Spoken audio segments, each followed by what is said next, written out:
right, there you go. Hi, I'm Pat Higby. I'm an energy educator here at UNI's Center for Energy and Environmental Education. And my name is Bryce Jensen, and I am an undergraduate at the University of Northern Iowa. All right. What we wanted to show you today are a couple of demonstrations that we can use to really engage kids in science and get them really, really interested in renewable energy. So what we have here, and we like to keep things simple. We have a simple $3 multimeter that's attached with Velcro to some PVC pipe with a little elbow on here. We've got a wonderful, fantastic little motor, and then we've got some airplane propellers. And so we have a question that we would ask the kids and that would be, could you hold that one up, Bryce? Yes. And that would be, does the number of propellers make a difference? Which of these would be the best system to use to make lots of good electricity? And because we're making electricity, of course, we're going to measure the voltage output of this. And to power them, all we need is a simple hairdryer, which we're going to put on high. It's going to be a little noisy, but we found that we need it on high. And what I have the kids do is, if I have 2 or 3 kids there, I have each one remember the numbers. So Tanya's behind the camera, and she's going to remember the numbers for the 2-bladed one. Okay, let's go ahead and hit it. And what's the numbers, Bryce? I'm reading about 1.5, 1.7, 1.9. Got it. 1.9, I'll remember.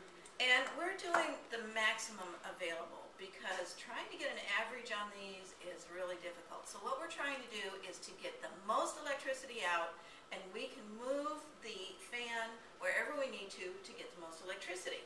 And with that in mind, Bryce, where else could we put the fan to make that turbine spin? Let's hold it up and get some ideas on it. And I'm going to take off the multimeter so that you can really, really play. Go ahead and let's see where we can hold that fan. Okay, and there we go. We're getting about the same number again. Okay, he's going to try the side. Oh, hey! Now I'm reading about 5.0 volts. And I don't know if you all can hear it, but there's a definite hum when that little guy goes fast. A real hum. So your 2 numbers, Tanya, were 1.9 and 5.0. 5.0. So you can say roughly 2 and 5. 2 and 5. 2-bladed, 2 and 5. All right. So now we're going to try with the 3.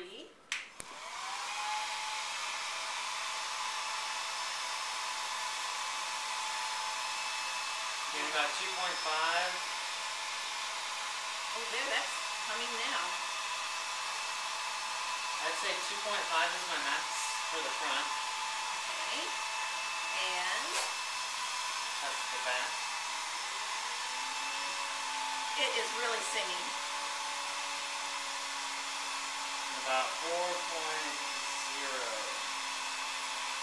Okay. I'll take those numbers. 2, 5, 4.0.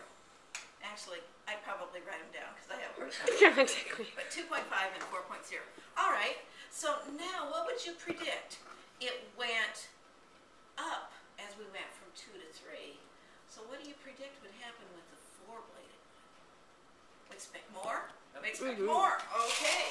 So here we go, Bryce. From the front.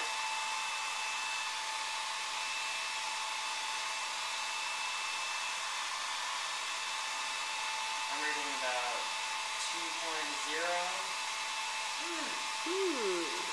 Now that's interesting. 2.3? Yeah, that's about it. Okay. So 2-bladed was 1 point. We should write it down. 1.9. 2.0. Yeah, what about 2.0? My 3-bladed was 2.5, and now this one's a little bit between there. So that prediction didn't quite work out. But let's try it from the back. Oh. 6.6. Wow. From the back, yours was 5.0. Mine was 4.5, and now we've got 6.0. So in this case, there might be something other than just the number of blades that's happening here. So what we would want you to do is to look very, very carefully. I know that these are all the same diameter, but there might be something else. If you really do a close observation of them, there might be something else that's different. So if you look at them from the side, try to line up one blade as you look at it. The difference in the pitch? Some or of the them angle? have a different pitch. So that's one of the things you can discover by comparing these three propellers. Okay, but we have other propellers here. And at this point, we can choose which propellers to test, but I think it's also great to empower the kids that are here and just say, okay, which ones would you like to test next?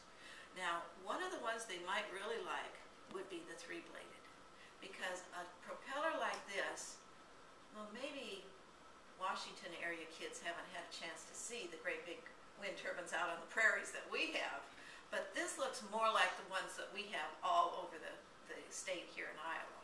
So we might want to compare that one. Okay. And then, because this is one of our favorites, we might want to compare it to this one, which is so much different from the other one. Okay, so we're going to go ahead and hit that one with 5. What number do you get? 5.5. Yep.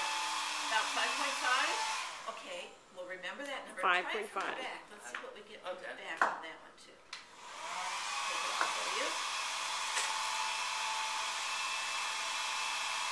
I'm reading about 1.6, 1.5. So this one was not designed to be a push propeller. This is one that always works better from the front. Okay, and the maximum from the front was 5.5. 5.5. All right, so now we're going to try the big blue. He's singing to us now. What number do we have? We got 7.0 out of max. 7.0. Have any of these ever given a 7? No. This is the big winner. Okay, and now do you want to try it from the back as well? Yeah. It's singing, but its max is about 5.6. And we can turn that around so the kids can see that, because we can pull it off from there. So the big championship winner, if we hold up all of these, the champion is Big Blue. Ta-da! Big Blue is the best, but only because we have small wind. And what is the difference between Big Blue and these other 4 propellers? What's the obvious difference? The blades are a lot bigger. They cover a lot more surface area than these other blades, which are a little bit more skinnier. Yeah. So when you have kind of a small wind situation like this, we're able to get the best production from something that is more solid. It's almost like a solidly filled in circle. And that's the term that scientists use, is solidity. But why don't we have giant turbines shaped like this? That's kind of a next question I'd ask the kids. Why then are we always seeing these out on the prairie and not these shapes? I don't know. Why? Well, I think it's because there's more material involved in constructing this blade. We might ask, how long are these blades? Now, if you haven't been out to Iowa, you might not know that when these are laying down on the side of the road while we're waiting to put them up, you could park 2 full-sized school buses, and that would be the length of one of those blades. They are huge. You just don't have a way of comparing the size of them when they're up on the turbine itself. But when they're laying on the ground as they're being built, or when you pass them on the highway, which they're very difficult to pass, they are so long, they're like 2 school buses long. Okay, so now Bryce, what do we have that's about 2 school buses long and would be about that size? Say probably our dome roof. Our dome roof, Yeah. or the roof of my house. Or the roof of your house. I could park 2 school buses in front of my house. So if you could imagine taking the roof of a standard house and tilting it up and then trying to spin it, I think you might understand why this doesn't always work that well. But the other advantage you get from something shaped like this or this is aerodynamic. These are just like airplane blades, and you use Bernoulli's principle. It's actually being sucked. It's not just the wind blowing on it that's pushing it, but it's being sucked through there because of Bernoulli's principle. So that's kind of a fun thing you can do. It allows you to work with numbers. Kids can go ahead and put these into a graph if they want to, but just for a very, very quick demonstration and to empower the kids if they want to, this one is a really cool one too. And it's interesting because this one's called a super propeller, and once you've tested it, you kind of know why. So that's what we've got. Thanks for your time, guys.